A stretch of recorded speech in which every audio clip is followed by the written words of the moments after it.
Abagatulika niyo basoma n'iki amashapure niyo wasoma amashapure 70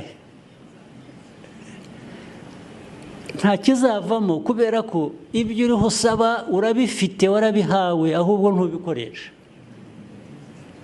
ahubwo nuko abo tunasenga cyangwa ibyo bwa bushobozi tutavugana nabwo ngo gutyo hari abavuga ko bavugana nabwo ariko genze ko bikigoranye kora hariya cyane mbona ko hari ibyapfuye reka mpitamo kuhihorera nkavugana namwe turi kumwe kurusha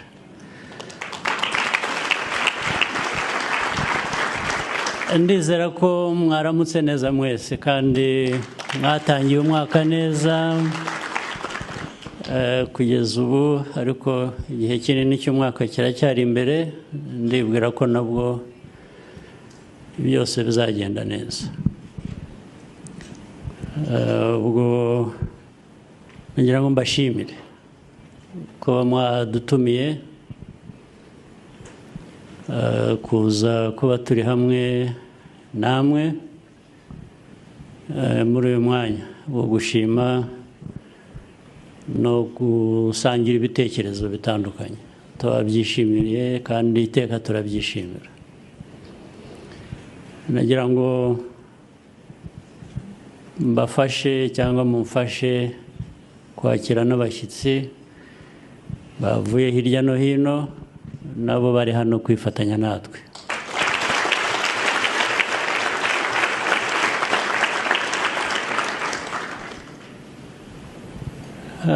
ndagira ngo mpere ku bivugwa buri gihe kandi kuko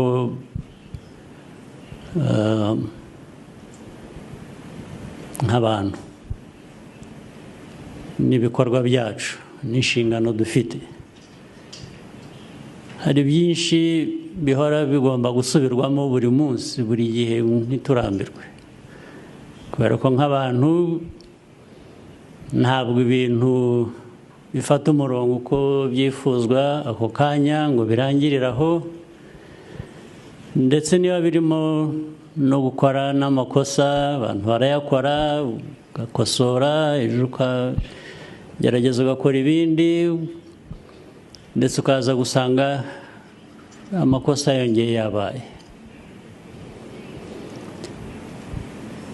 hari ijambo riduhurije hano rero ijambo ndetse rijyanye no kuba turiho hari impamvu naho duturuka ahenshi hadasobanuka kuri buri wese ngo amenye ko abantu babaho bate bavuye hehe isi yaremwe ite cyangwa yabayeho ite uko washaka kubyita uko ariko kose ibyo ni ibibazo bya buri munsi bihora bishaka ibisubizo ariko igihe ibyo byose bitaratungana abantu bo bariho turiho tugomba gukomeza kubaho tukagira ibyo dukora niyo abantu baba batarasobanukirwa buri kintu cyose kijyanye n'impamvu abantu bariho cyangwa se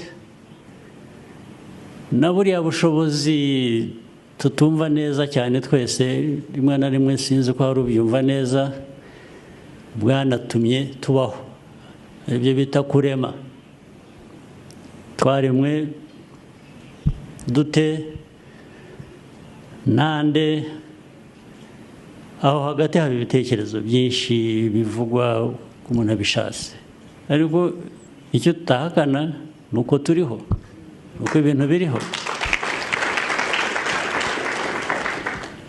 ushaka inkomoko yabyo uko wayumva ibyo birakomeza abantu babana nabyo hagati yo kwemera rero no gushakisha ubundi buryo ubwo ari bwo bwose ku muntu uwo ari we wese hari iki? Abenshi niho twisanga. Binagaragazwa, nashimiwe ibyo nahawe, ngomba kugira ibyo ntanga. Ntabwo nashimira gusa,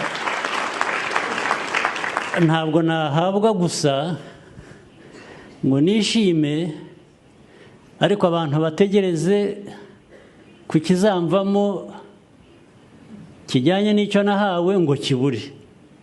Ubu mba afite ikibazo. Muri leta, mu mikorere ya buri munsi, turicara no mu nama, tugafata ingamba z'ibizakorwa, bizabikora bizava he, abazabikora ni bande, tukabyumvikana. Ndetse tukongera tukicara ibintu byose tukabishyira ku murongo. Umwe ashinzwe iki, undi ashinzwe iki, twagihuriyeho, twakiganiriye.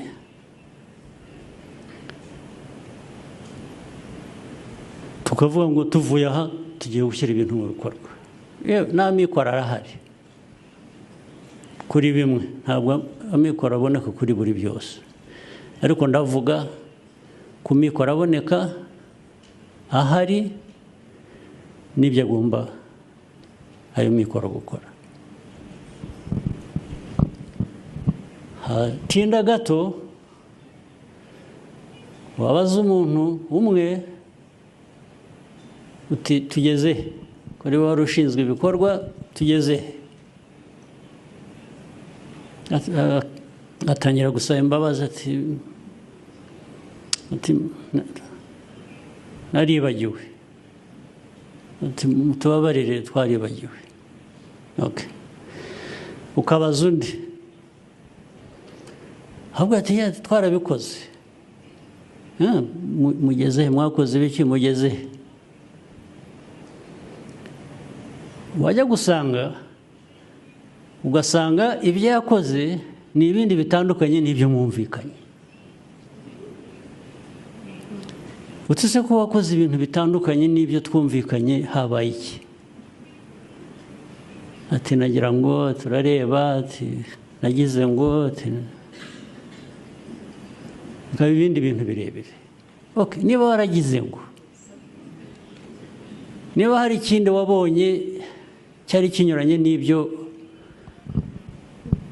twumvikanye kizima wagomba gukora, kuki se utasubiye inyuma ngo natwe twese tubimenye, tuvuge ko hari inama twungutse dukwiye kuba dukurikiza? Habaye iki? Mu ncamake, umuntu ahera ko asaba imbabazi gusa. Ibyo rero ntabwo ari ikibazo kinini, ibyo birasanzwe, umuntu yakora ikosa, ibyo rwose kuri ibyo nta nubwo ari cyo kibazo. Ariko iyo bibaye rimwe ku muntu umwe akabisabira imbabazi, uwo muntu ejo bikongera bikagenda gutyo, ejo bikongera bikagenda gutyo,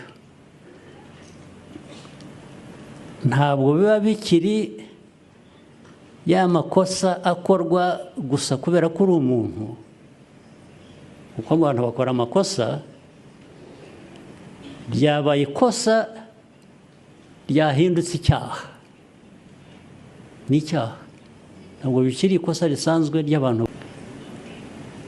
Ibyo rero bigahoraho, ukwezi kugashira, umwaka ugashira, ibiri igashira, ari abantu basubiramo batyo buri munsi.